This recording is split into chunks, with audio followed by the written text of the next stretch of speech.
चलित वर्ष योग दिवस विषय वस्तु रही हृदय पाई योग तेबे पुणी थे आपको सीधा सड़क नहीं जाऊँ रांची तारा पड़िया को जोठारे कि प्रधानमंत्री नरेंद्र मोदी वर्तमान योग करुछंती आपण माने जार सीधा चित्र देखि पारुछंती। ऊपर की ओर घुमाइए और मध्यमा उंगली को देखिए। सामान्य श्वास के साथ इस आसन में बने रहने का प्रयास कीजिए। 30,000 लोग एक तरह से अभ्यास करेंगे, उसका अनुभव बहुत असामान्य होता है। अब श्वास भरते हुए धीरे धीरे वापस आए। अपने दाहिने पैर के पंजे को सीधा कर लीजिए। अब बाएं पैर के पंजे को बाईं तरफ घुमाएं।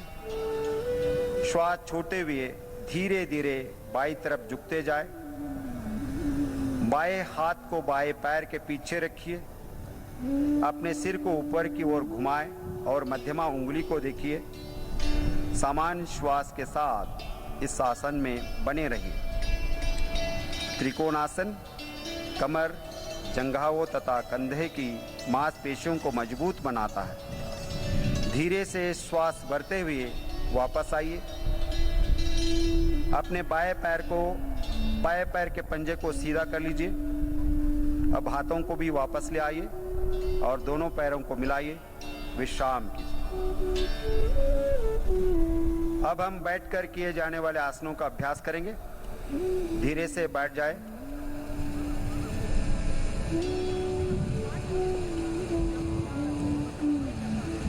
और पैरों को सामने की तरफ सीधा कर लीजिए। हाथों को नितंब के पास रखें और कमर सीधा कर लीजिए। इस आसन को हम दंडासन कहते हैं। ये बैठने वाले आसनों के लिए स्थिति है। अब हम भद्रासन का अभ्यास करेंगे। पैरों को मोड़ते हुए दोनों तलवे को मिलाइए। श्वास छोड़ते हुए पंजों को पकड़ लीजिए। अपनी एड़ियों को जितना संभव हो उतना शरीर की तरफ ले जाए। सीधा बैठ जाए। आंखें बंद करके सामान्य श्वास के साथ इस आसन में बने रहने का प्रयास करेंगे।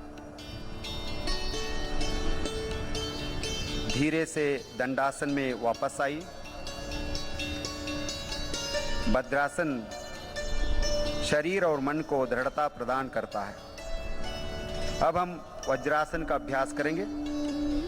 वज्रासन, अर्ध उष्ट्रासन, उष्ट्रासन, शशकासन, उत्थान मंडूकासन एक कैप्सूल है, उसको मिलकर करेंगे।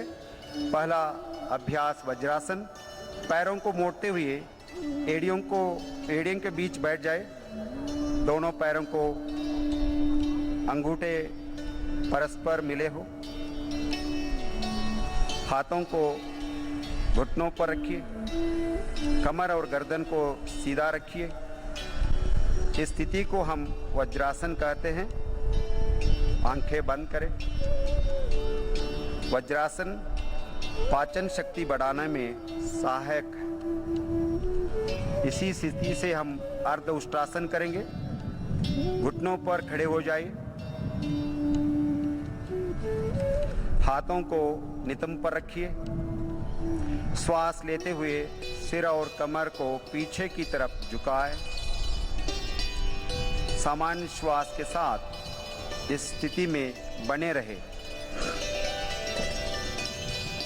श्वास भरते हुए पुनः वज्रासन की स्थिति में आ जाइए। वज्रासन में बैठ जाइए। थोड़ी देर के लिए विश्राम करें। अर्ध उष्ट्रासन कमर दर्द को ठीक करने में मदद करता है। अब हम पूर्ण उष्ट्रासन करेंगे। जिन्हें उष्ट्रासन करने में परेशानी हो वो अर्ध उष्ट्रासन का ही अभ्यास करें। घुटनों पर खड़े हो जाइए। घुटनों के बीच कुछ इंच की दूरी बनाएं। श्वास भरते हुए पीछे की ओर झुक जाए। श्वास छोड़ते हुए दाएं हाथ से दाईं एड़ी और बाएं हाथ से बाईं एड़ी को पकड़िए। सामान्य श्वास के साथ इस आसन में बने रहने का प्रयास कीजिए। उष्ट्रासन श्वास भरते हुए वज्रासन की स्थिति में वापस आइए। वज्रासन की स्थिति में वापस आइए। थोड़ी देर के लिए विश्राम करें। उष्ट्रासन पीठ और गले की दर्द से आराम दिलाता है और दृष्टि में सुधार लाता है। अब हम शशकासन का अभ्यास करेंगे। दोनों घुटनों के बीच कुछ इंच की दूरी बनाएं। हथेलियों को घुटनों के बीच रखिए। श्वास छोड़ते हुए बिना नितंब को उठाए शरीर को आगे ले जाए। छाती और ठुड्डी जमीन से लगाए। सामान्य श्वास के साथ इस आसन में बने रहिए। बहुत खूब, बहुत अच्छा लग रहा है यहाँ से देखने में। श्वास भरते हुए वापस आए और वज्रासन में विश्राम कीजिए। तनाव और चिंता को कम करने में शशकासन सहायक है। अब हम उत्थान मंडूकासन का अभ्यास करेंगे। दोनों घुटनों को फैला लीजिए। श्वास लेते हुए अपने हाथों को ऊपर उठाए। सिर के पीछे से दोनों हाथों को मोड़िए। हथेलियों को विपरीत कंधों पर रखिए। पीठ एवं गर्दन को सीधा रखिए। सामान्य श्वास के साथ इस आसन में बने रहिए। बहुत बढ़िया। श्वास भरते हुए अपने दोनों हाथों को सीधा कीजिए। श्वास छोड़ते हुए दोनों हाथों को घुटने पर ले आइए। अब घुटनों को भी मिलाते हुए वज्रासन की स्थिति में आइए। अब दोनों पैरों को सामने की ओर सीधा करके दंडासन में बैठ जाइए। उत्थान मंडूकासन पीठ एवं गर्दन की तकलीफ के छुटकारा मिल जाता है।